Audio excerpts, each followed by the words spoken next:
حضرت علی المرتضیٰ فرماتے ہیں سیدہ فاطمہ نے کبھی مجھے کوئی کچھ کہا ہی نہیں، کبھی فرمائش ہی نہیں کی. ایک دن بیمار ہو گئی تو کہنے لگی، میں قریب بیٹھا تو میں نے کہا فاطمہ زندگی میں تو نے کبھی کچھ نہیں مانگا، اور عزت والے باپ کی عزت والی بیٹی، میرا دل کرتا ہے کوئی فرمائش تو کرنا. تو حضرت فاطمہ کہنے لگی علی اگر ایک انار مل جائے نا، اگر ایک، میرا دل کر رہا ہے اگر ایک انار مل جائے، ایک انار مل جائے تو طبیعت چاہ رہی ہے انار کھانے کو. مولا علی شیر خدا فرماتے میں گیا ایک انار خریدا بازار سے، 1 دینار تھا میری جیب میں. انار خرید کے جب واپس پلٹا نا تو کہتے ایک بوڑھا شخص، ہونٹوں پہ کمزوری، آپ فرماتے ہیں میرے باپ دادا کی عمر کا، لڑکھڑاتے اس کے ہاتھ اور کہنے لگا علی میں بھوکا ہوں کئی دنوں کا. حضرت علی فرماتے ہیں میرے پاس وہ 1 ہی دینار تھا جس کا انار آ گیا. کہتے میں نے اسی وقت وہ انار نکالا، اس شخص کے ہاتھ میں رکھا، بوجھل قدموں سے جب میں اندر داخل ہوا نا تو پاک رسول کی پاک بیٹی، عزت والے نبی کی عزت والی بیٹی، صبر والے محبوب کی صبر والی بیٹی.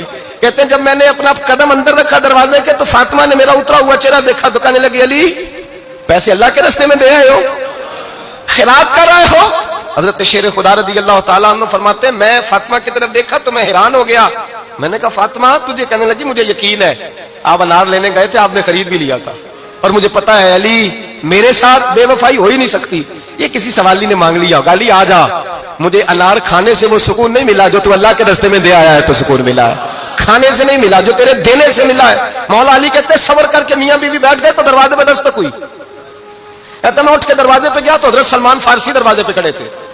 انہوں نے نا 9 انار مجھے دیے، کہنے لگے نبی پاک نے بھیجے ہیں، یہ 9 انار ہیں نبی پاک نے بھیجے ہیں. تو حضرت علی شیر خدا فرمانے لگے ہمارے نہیں کسی اور کے ہیں، ہمارے نہیں کسی پڑوسی کے ہیں، دائیں بائیں دیکھ لے. کہنے لگے نہیں تمہارے ہیں. فرمانے لگے نہیں میرے ہوتے تو 10 ہوتے، اس لیے کہ اللہ فرماتا ہے من جاء بالحسنۃ فلہ عشر امثالھا، تم ایک نیکی کرو گے میں 10 کا اجر عطا کروں گا.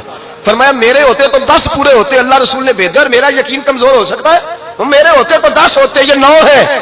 حضرت سلمان فارسی نے جیب میں ہاتھ ڈالا، 10واں بھی نکالا، کہا علی تیرے 10 ہی تھے، میں تو تیرا امتحان لے رہا تھا. 10 ہی تھے تیرے. یقین کی دولت زنجیریں کاٹ دیتی، یقین کی دولت انسان کو نواز دیتی. جب تو لڑکھڑاتا ہوا آیا ہے میرے نبی پاک نے فرمایا یوں نہ کہا کر کے یا اللہ چاہے تو دے چاہے تو نہ دے، جب مالک سے مانگ تو کہا کر یا اللہ تجھی سے مانگنا ہے میں لے کے اٹھوں گا، تو مجھے دے گا. فرمایا جتنا تیرا یقین کامل ہوگا اتنا ہی اللہ تجھے جھولی بھر کے عطا فرمائے گا.